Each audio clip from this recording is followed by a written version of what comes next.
Right. I mean, you look over the last few years, the teams that have made their way into the World Series and thrown everybody for a loop, like when the Colorado Rockies made it there, but they didn't win. The Tampa Bay Rays made it there, they didn't win. Really, the exception was the Arizona Diamondbacks, but they, spent a lot of money. Florida Marlins won the World. Sometimes you get teams that sort of overspend their budget in case they would sell everybody at the end of the year. But you're right, it's almost impossible. It's not impossible, but it's very, very rare for a low-money team to make it all the way to the World Series and win it. It's just like everything has to just go perfectly in order for that to happen.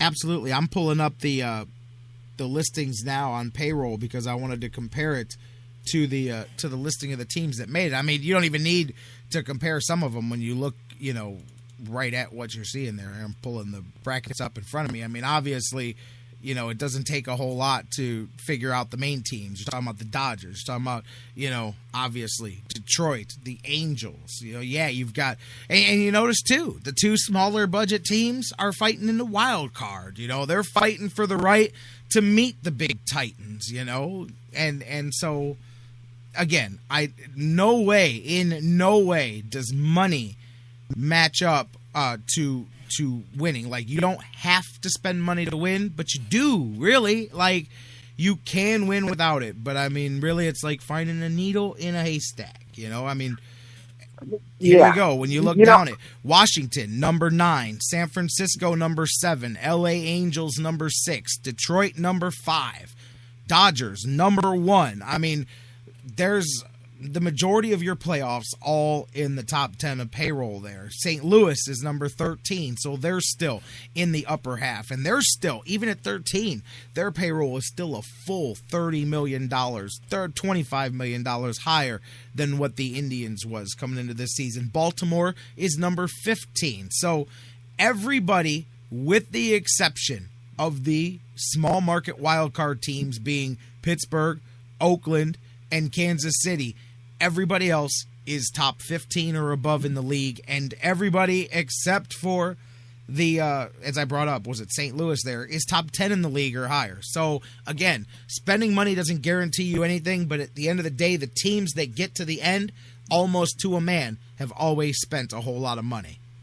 Right, and that's just the way it is in baseball. That's what we've grown accustomed to. And I'm not one of those people who's always crying about, big market versus small market. But right. It just makes you think that if baseball were like basketball and football, where there is a salary cap and it doesn't matter who has more money than who, boy, that would just change everything. The whole game. It would literally change the fabric of the game. Imagine if teams had a capped sport to deal with. And I'm telling you, it would completely change the fabric of the game, and that's why it will never happen, because the greatest, I guess if you want to say greatest, the strongest player organization in the world is the Major League Baseball Players Association, and unlike football, and unlike basketball, and unlike hockey, they will not be broken. They'll walk off the field and stay off the field before you are ever going to get them to agree to limit how much money these players could make. So, it is what it is. But I've often said, when you look at the popularity, especially in the middle to small markets, you look at Cleveland, you look at Tampa, you look at those towns, you can say, well, our team competes every year. Well, that wears thin. In Tampa, competing for a wild card wears thin after a couple of years, and you're like, well, but we've got to hope everything works out. And when everything doesn't work out, then we're sitting in July 20 games under 500, So, at the same time, but it would change the fabric. It would change the fabric of your game, man. So, I don't know. It is what it is, and then we can talk about this forever, but I believe that having a salary cap would increase the interest in a lot of these other towns, because all of a sudden they would feel that we're playing on a level playing field. I mean, say what you want about the Browns.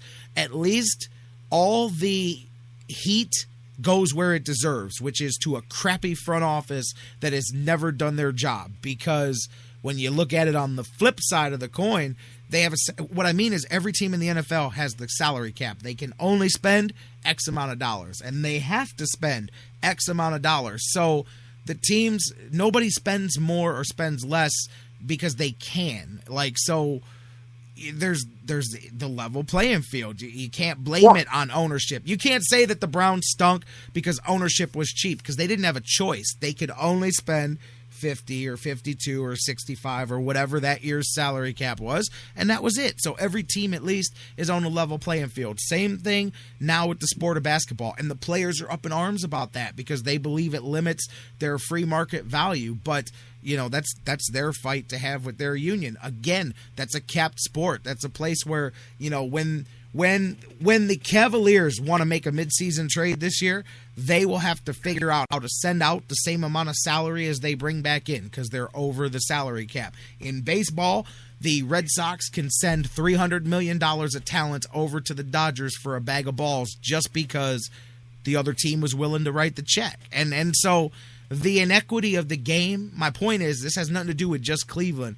That inequity, if you think that the fans don't, that's not part of why baseball is slipping. And I noticed, actually, this is baseball was down across the boards for live attendance this year. Even though 7 of the last 10 years they've seen improvements, this is the second year in a row that they've seen a bit of a dip down. And actually, it was like 0.2%. It's actually almost the same percentage as the Indians. So maybe that explains the negligible drop in the Indians' live attendance too. But you can't tell me that when people look around and they just go, the rich get richer, and then the poor they're lucky to, win 82 games a year. And that's unfortunately the reality to a lot of fans out there. Hey, real quick, speaking of fans and ratings and all that, I was going to bring this up. I saw the guys in the chat room there, but Indians, for those that say Cleveland is not a baseball town, I disagree. Cleveland is not inclined to spend money on the baseball team for so many reasons that we've talked about ad nauseum, and I'm sure we'll talk about them more throughout the wintertime. But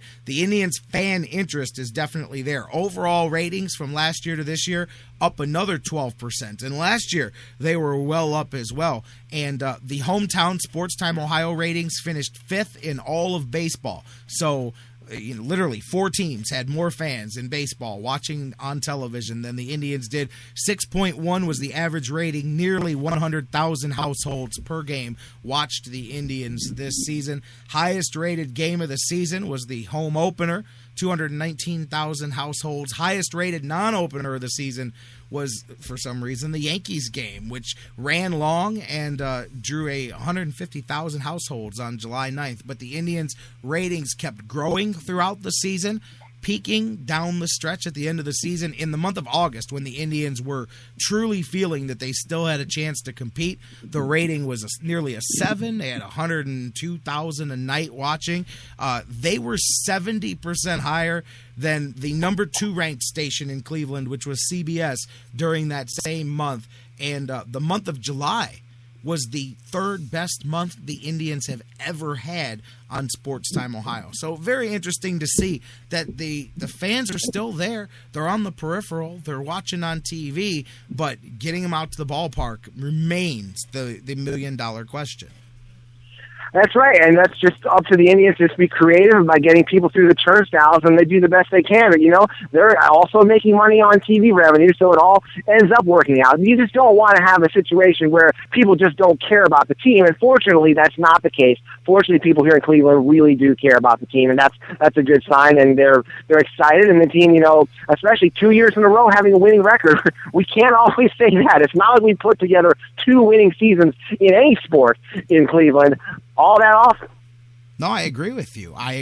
And I've mentioned we'll talk more about it throughout the winter, Jeff. I know I've got to let you go, but we'll talk more. I've mentioned that I think that we use cliche phrases like window of opportunity and stuff like that, but the Indians have a real one coming up, not just competitively because of the product that they put on the field the last 2 years, but they're going to run into that perfect storm that I mentioned for the last couple of weeks. When the Indians start getting ready to come home for the opener, the town is going to be swathed in the excitement of whatever is going on with the Cavaliers season at that point, and potentially whatever positives come out of the Browns season here down the stretch. But you're going to have a lot of civic pride and a lot of sports feel good, and as I keep mentioning, you're going to have a group of 18 to 20,000 downtown travelers, business people, etc., who are used to going and hanging out at the, like I said, the Thirsty Parrot or Steve's or Joe's or Uncle Bob's Crab Shack, whatever it is, that are going to want to keep that going, keep the momentum going. If the Indians grab a little sizzle during the winter, just a move that grabs some people's attention. They market their season tickets really well this year, and they kind of latch onto that civic pride. Like I said, almost like a visual campaign of, the Browns handing the ball to the Cavs, and LeBron and the Cavs now handing it to the Indians, and kind of your turn. Let's and get the momentum downtown going. There's a chance for the Indians to stem some of their recent season attendance problems. Yeah, they say a rising tide lifts all boats. Hopefully that'll work at the attendance, and as far as attendance, and hopefully as far as success too. Maybe, just, building a culture of success around this town, which obviously hasn't been the case in many, many decades. And it comes down to, individual players in different sports deciding to play in Cleveland. Like, is this a place that I want to play? And it comes down to the individual teams like the Cavs and the Browns and the Indians. And I'd like to think that baseball players who are free agents would feel pretty good about coming to Cleveland. Like, hey, there's something pretty good going on there. That still could say, I might be the key to this team taking that next step. Well, there's going to be a lot to talk about this winter, Jeff. I'm looking forward to it. Of course, before the Indians can get to that, baseball's got to finish their games out. Tribe's not playing, but the playoff teams are. Tonight, it begins in earnest for Oakland and Kansas City as they get at it. Tomorrow, San Francisco and Pittsburgh. Jeff Gorman, Indians101.com. Continue being with us throughout the winter here. We'll talk every week about what's going on in baseball and with the Indians. So, Jeff, I'm looking forward to it. Enjoy some playoff baseball this week, even if the Indians aren't a part of it. All right, I'm looking forward to it, too. I'm looking forward to talking with you about it, too, J-Rock. You got it. Thank you. Jeff Gorman. You guys can always check him out at Indians_101 on Twitter or Indians101.com. We're going to take a break, get you some news, come back, reset. Dr. Football Bill Chachkes in the house. Coming up next, we'll talk some NFL news and notes with him. Doug Plagens, the voice of the Lake Erie Monsters, coming to you live from Monsters Training Camp. At the top of the hour. Don't go anywhere. Plenty more Sports Fix to come after the news. I'm the nitty nasty gritty smash and never slow gassing. Strictly swift blast of the raspy.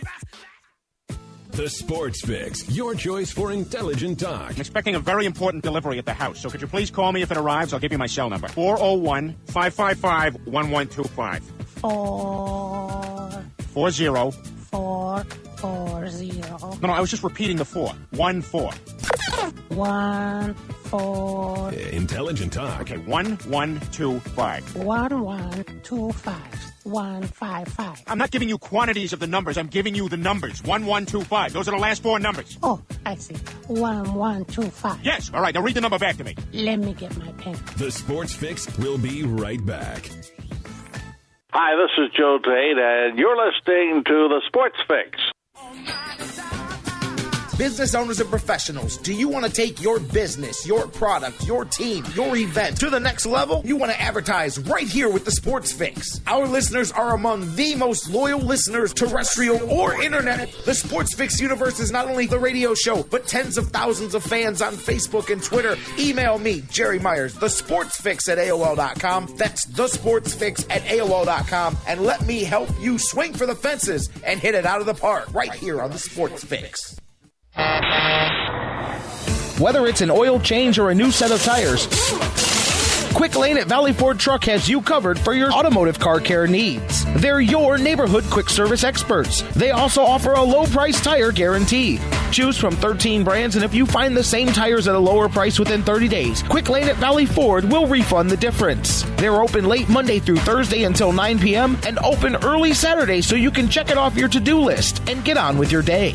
They also have a newly remodeled service lounge and additional service bay just for Quick Lane oil changes.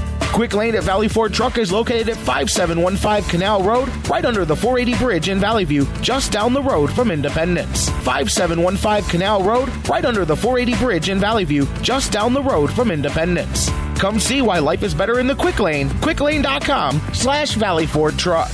That's QuickLane.com/Valley Ford Truck. Portions of the Sports Fix brought to you by Harry Buffalo. Harry Buffalo, join the herd. News break. Good morning, I'm Bob Picozzi. Just another ho-hum morning in Kansas City, other than the fact that the Chiefs humiliated the Patriots in Monday Night Football, and across the parking lot, the Royals will play tonight in their first postseason game in 29 years. Last night at Arrowhead